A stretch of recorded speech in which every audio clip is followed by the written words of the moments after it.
Semua orang pasti bisa ke tempat ini. Dan saya percaya Allah pun selalu memanggil kita untuk bisa ke tempat ini. Karena Allah itu gak pilih kasih, mau yang banyak dosa atau enggak, mau yang banyak uang atau enggak, semua pasti Allah panggil ke tempat ini. Nah sekarang tinggal kitanya saja mau atau tidak memenuhi panggilan Allah ini. Ada beberapa hal yang saya lakukan agar saya bisa ke tanah suci. Yang mudah-mudahan cara saya ini bisa membantu teman-teman juga agar segera bisa pergi ke tempat ini. Yang pertama yang saya lakukan adalah berdoa. Berdoa dengan sungguh-sungguh, dengan disertai hati yang benar-benar yakin. Kita meyakini bahwa apa yang kita inginkan ini pasti akan Allah kabulkan. Karena terkadang kita menginginkan sesuatu tapi diri kita sendiri yang tidak meyakini dan hati kita bilang hal ini mustahil terjadi. Sedangkan Allah bilang, Ana inda dzonni abdi bi, aku tergantung prasangka hambaku terhadapku. Nah inilah sebab terbesar kenapa banyak impian kita yang tidak terwujud. Bukan karena Allah tidak memberikannya kepada kita, tapi diri kita lah yang tidak percaya dengan impian kita sendiri. Saya selalu meyakini diri saya bahwa apapun yang saya inginkan itu pasti akan terjadi. Walaupun tidak sekarang, walaupun tidak di waktu yang cepat, tapi saya meyakini hal itu pasti akan datang. Dan meyakini hal ini memang tidak mudah. Makanya kita butuh mendidik diri kita untuk selalu yakin bahwa apapun yang kita inginkan pasti akan kita dapatkan. Saya akan sedikit bercerita dan mudah-mudahan cerita saya ini akan membangkitkan semangat teman-teman di dalam berdoa. 2019 adalah pertama kali saya pergi ke Tanah Suci, dan setelah itu saya selalu berdoa kepada Allah, ya Allah, saya ingin pergi ke Tanah Suci minimal 1 tahun sekali. Kemudian setelah itu muncullah COVID-19.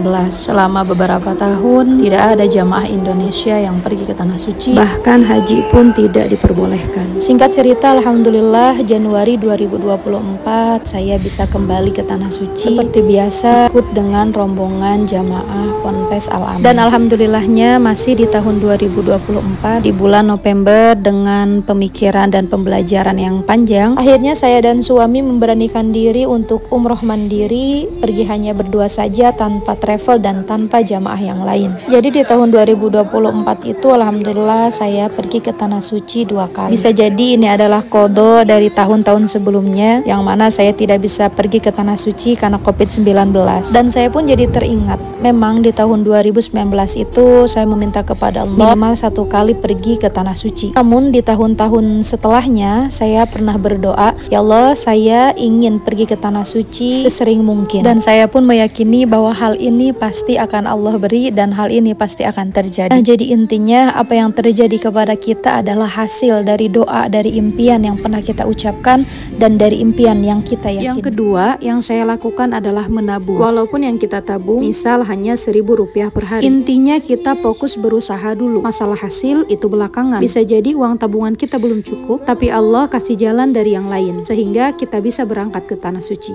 Jadi teman-teman, kita fokus saja ikhtiar, tabungkan uang sesuai dengan kemampuan dan jangan banyak alasan, karena memang setan itu selalu menggoda kita. Kita mau nabung umroh atau haji, tiba-tiba kita mikir, duh mending buat beli kendaraan dulu, buat bangun rumah dulu, buat ini dulu, buat itu dulu. Akhirnya yang terjadi kita nggak nabung-nabung. Giliran kita lihat orang pergi ke Tanah Suci, kita nangis penuh penyesalan. Nah, dulu juga saya seperti ini, menunda-nunda untuk menabung karena alasan ada keperluan yang harus didahulukan. Akhirnya saya merubah pikiran saya dan membuat beberapa tabungan. Ada tabungan khusus umroh, haji, dan ada tabungan untuk beli A, B, C, D. Misal 5.000 per hari buat umroh atau haji, 5.000 per hari untuk beli A, B, C, D. Dan satu hal yang harus diperhatikan, karena suami saya pun selalu bilang, uang tabungan yang sudah diniatkan untuk pergi ke Tanah Suci tidak boleh dipakai apapun, mau buat modal usaha atau apapun, karena memang ada beberapa orang yang menunda untuk umroh atau haji dan memakai uangnya untuk modal usaha yang harapannya uangnya bisa lebih banyak lagi, tapi pada kenyataannya ternyata usahanya bangkrut dan tidak jadi pergi umroh atau haji. Ada kisah juga seseorang yang mendahulukan pergi ke Tanah Suci walaupun dia tahu bahwa rumahnya perlu direnovasi. Uang renovasi rumah dia pakai untuk pergi ke Tanah Suci dan alhamdulillahnya setelah pergi ke Tanah Suci dia diberikan rezeki yang lebih oleh Allah hingga bisa merenovasi rumahnya, karena memang benar uang yang dipakai untuk pergi ke Tanah Suci Allah akan menggantinya dengan berlipat ganda.